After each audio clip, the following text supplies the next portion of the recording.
Hello, I'm 𝐬𝐮𝐬𝐫𝐞, the writer and director of The Lost Healer, and today I'm going to show you a behind-the-scenes look at how we transformed a modern basement into a medieval castle. Now, if you're watching this video, you've hopefully already seen the proof of concept episode for The Lost Healer, because if you haven't, fair warning, spoilers will follow. Let's get into it.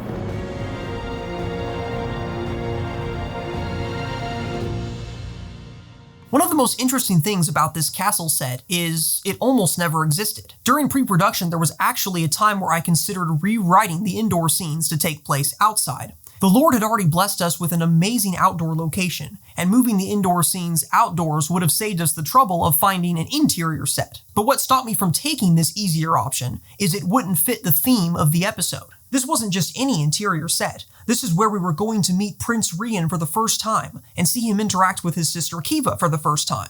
And 𝐸𝐻𝐻 and 𝐾𝐨𝐬 are two very different characters. Princess 𝐾𝐨𝐬, the main character of this first episode, she's free-spirited and adventurous, and so it makes sense to introduce her outside in the Arkwoods in the middle of this dangerous quest. But 𝐸𝐻𝐻 is more cautious and reserved, and so we wanted to introduce him in an environment that reflects this. None of the servants have seen you all morning. One of them said you might have left the castle. So I had my heart set on filming inside a castle, but it was slightly out of our budget to film inside a real one, and so that left us with the option of building a castle in a basement.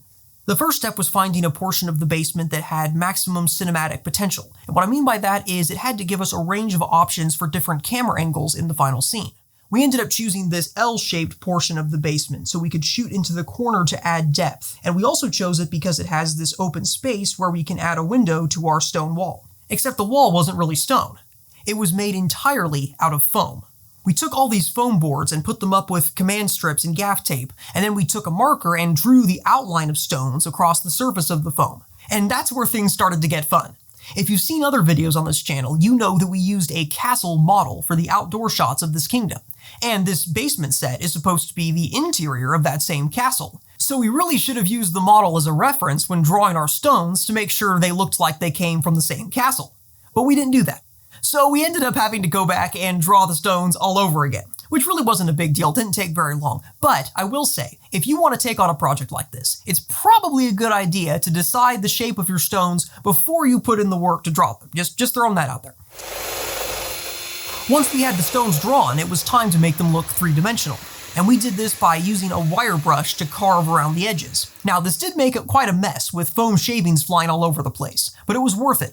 This really created the illusion of mortar and made the wall look like there were actual stones piled on top of each other instead of just a continuous flat surface. Speaking of flat surfaces, the stones themselves were still very smooth, but we wanted them to have a rough texture like actual rocks. And to achieve this, we found a really simple trick. We just rolled up some foil and scrubbed it along the walls to create imperfections, and that gave us the rough texture that we were looking for. The only problem was we did it too soon. Immediately after texturing the stones, we proceeded to paint them, and it became very clear that the paint was just filling in all the rough texture we had just created. So once again, friendly tip. For any of you out there who want to make a castle wall of your own, it's a really good idea to wait to texture the stones until you've already painted them. But after that, it was time for the final and arguably most important step, adding a fake window and a fake sun. One of the biggest difficulties of filming a daytime interior scene with a real window is that the sun changes position over time. So your scene, maybe it's only supposed to last a few minutes, but the actual shoot takes several hours. And during that time, as you're moving cameras and retaking lines, the sun just keeps moving, and it changes position on your actors' faces, and it gets very jarring in the edit. But having a fake window with a fake sun that we controlled allowed us to get perfectly consistent lighting in every take. So that's it. That's how we turned a modern basement into a medieval castle so we could give Prince 𝐸𝐻𝐻's character a properly thematic introduction. But building the set was just the beginning. After that, it was time to bring in other cinematic ingredients to help the scene reach its full potential. So if you want to find out how we did that, make sure you watch the next video in this series when it releases. In the meantime, thank you so much for watching this video, and I'll see you in the next one.